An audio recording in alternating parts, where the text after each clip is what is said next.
Bismillahirrahmanirrahim. Anak-anakku, kita akan belajari tentang pondok pesantren. Namun sebelumnya, mari kita awali pembelajaran kita dengan baca basmalah bersama. Bismillahirrahmanirrahim. Apa yang akan kita pelajari pada kesempatan kali ini adalah tentang pengertian pondok pesantren, sejarah berdirinya pondok pesantren, dasar dan tujuan didirikannya pondok pesantren, prinsip-prinsip pendidikan pondok pesantren, dan yang terakhir adalah hubungan pesantren dengan Nahdlatul Ulama atau NU. Pengertian pondok pesantren secara bahasa bahwa pondok pesantren berasal dari kata funduk yang berarti ruang tidur, wisma ataupun hotel sederhana. Sedangkan pesantren berasal dari kata santri dengan awalan pe dan akhiran an yang berarti tempat tinggal. Maka pondok pesantren adalah tempat tinggal para santri. Menurut istilah, pesantren adalah lembaga pendidikan tradisional Islam, tempat para santri belajar agama Islam dan menerapkan ajaran Islam menjadi bentuk perilaku yang Islami. Kalau dilihat secara pengertian, maka di pesantren itu akan ada pendidikan dan pengajaran serta pengamalan. Jadi enggak hanya tahu tetapi juga diamalkan. Kenapa? Karena al ilmu bila amal kasajaroti bila samarah. Ilmu yang tanpa amal itu seperti pohon yang tidak berbuah. Tidak bisa diambil manfaat. Sedangkan menurut Imam Bawani, pesantren adalah lembaga pendidikan dan pengajaran agama Islam. Umumnya dilakukan secara non-klasikal, ini pada zaman dulu, namun yang sekarang sudah berubah haluan ya. Banyak pesantren-pesantren yang menggunakan sistem klasikal. Model pembelajaran di pesantren itu ada yang disampaikan dengan cara bandongan atau sistem beton, di mana kiai membacakan, menerjemah, menerangkan, dan mengulas kitab-kitab klasik, sedangkan santri menulis hal-hal yang penting. Sistem bandongan ini sering disebut dengan sistem halaqah.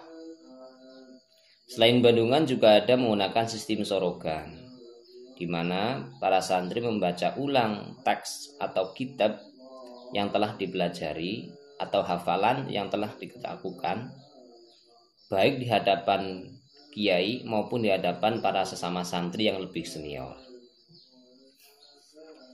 Kemudian yang kedua adalah sejarah berdirinya pondok pesantren.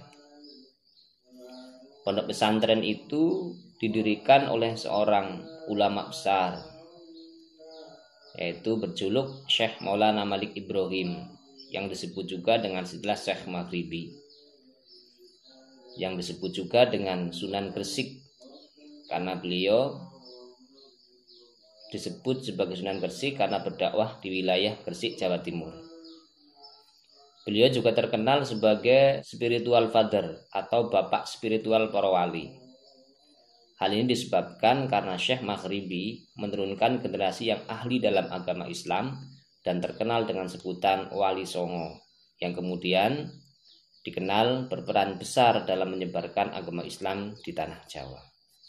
Oke, kita lanjutkan bahwa yang selanjutnya adalah dasar dan tujuan didirikannya pondok pesantren. Sebagai lembaga pendidikan didirikan atas dasar tafaqquh fiddin, yakni kepentingan umat Islam untuk memperdalam ilmu pengetahuan agama Islam, sebagaimana yang disabdakan oleh Allah Subhanahu wa taala di dalam surat At-Taubah ayat 122. Bismillahirrahmanirrahim. Wa ma kanal mu'minuna liyanfiru kaffah falaula nafarat min kulli firqatin minhum ta'ifatul liyatafaqahu fid din waliyunziru qaumahum idza raja'u ilaihim la'allahum yahdharun. Bahwa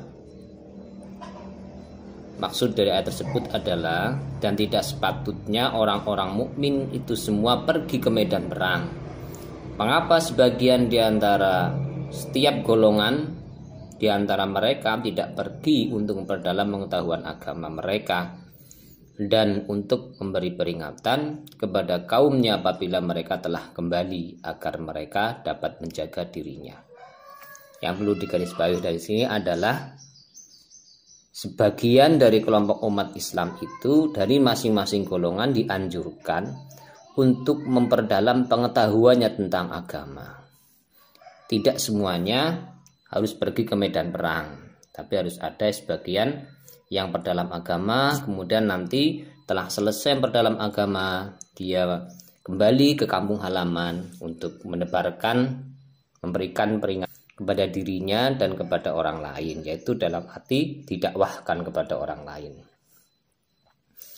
Sedangkan tujuan pondok pesantren itu terdiri dari dua macam. Pertama tujuan umum, yang kedua tujuan khusus. Tujuan umum dari pesantren tidak lain adalah membina masyarakat agar berkepribadian muslim sesuai dengan ajaran Islam yang menanamkan rasa keagamaan tersebut pada semua segi kehidupan dan mempersiapkan seorang untuk menjadi manusia yang berguna bagi agama, masyarakat, bangsa, dan negara. Kalau kita cermati tujuan pondok pesantren di sini, maka seorang santri itu hendaknya mampu untuk menempatkan posisi dirinya di tengah-tengah masyarakat, sehingga bisa dirasakan kebermanfaatannya oleh masyarakat sekitar dengan tetap mengedepankan kepribadian sebagai seorang muslim. Tidak kemudian malah membuat keresahan pondok pesantren, setelah ada malah bikin masyarakat resah. Itu bukan tujuan yang diharapkan oleh pondok pesantren. Jadi tujuan umumnya itu membina masyarakat secara keseluruhan, tidak hanya santri tapi secara keseluruhan masyarakat di sekitar pondok pesantren, untuk membina kerukunan antar umat beragama, antar masyarakat, antar bangsa dan negara yang ada. Yang kedua adalah tujuan khusus. Tujuan khusus ini ditujukan kepada para santri.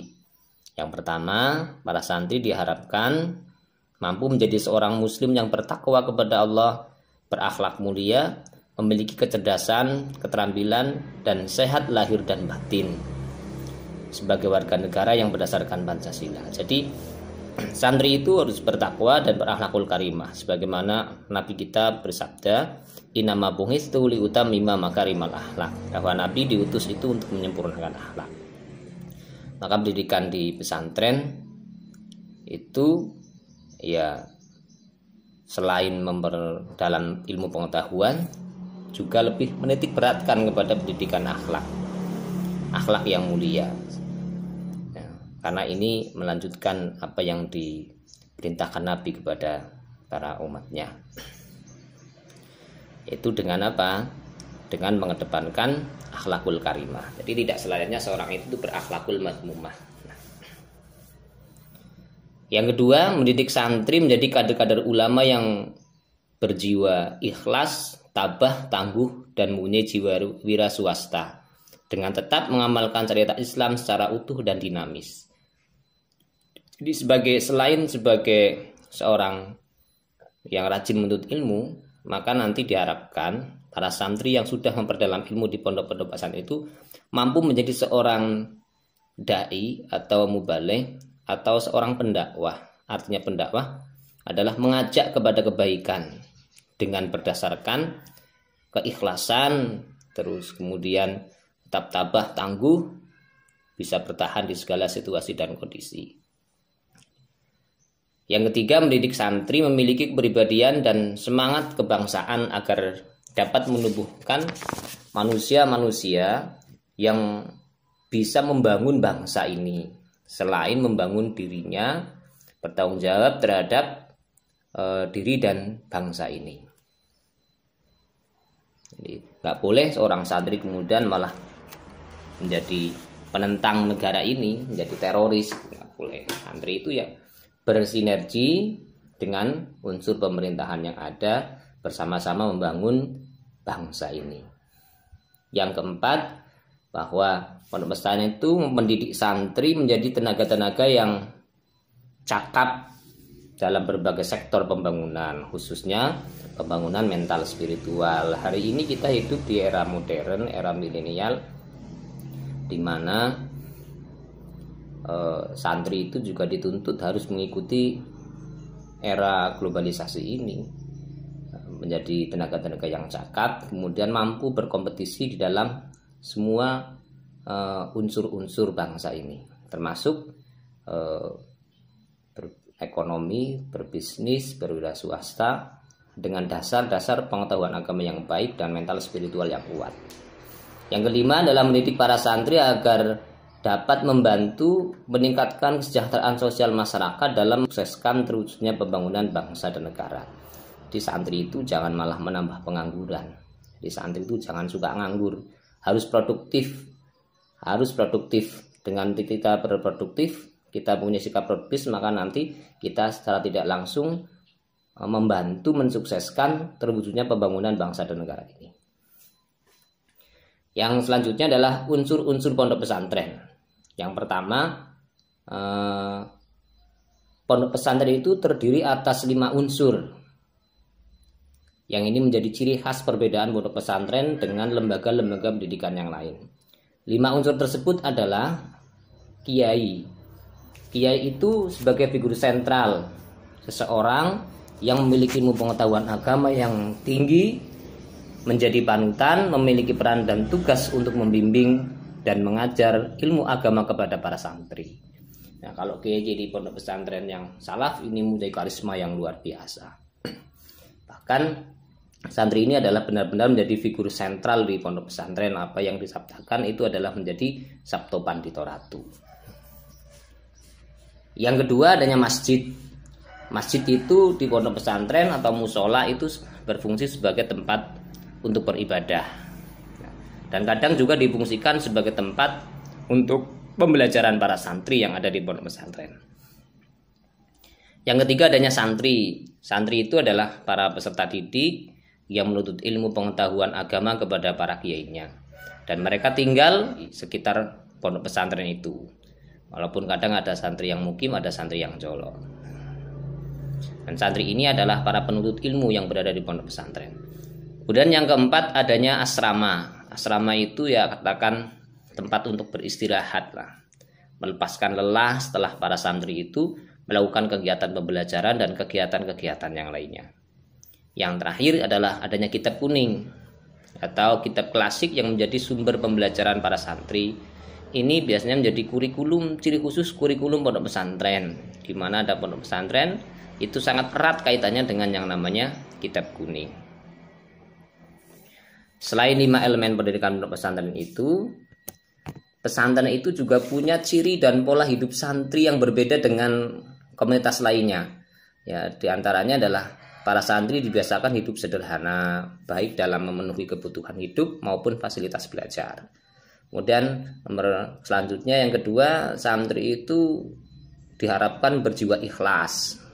Yang ketiga itu santri itu wajib mempunyai jiwa ukhuwah Islamiyah, yaitu di mana para santri itu berjiwa demokratis yang tergambar dalam dialogis dan keakraban antar komunitas pondok pesantren yang dipraktekkan dalam kehidupan sehari-hari. Itu nggak boleh santri itu malah memecah belah persatuan dan kesatuan, itu nggak boleh. Yang keempat itu diharapkan menjadi pribadi-pribadi yang mandiri, tidak tergantung pada orang lain.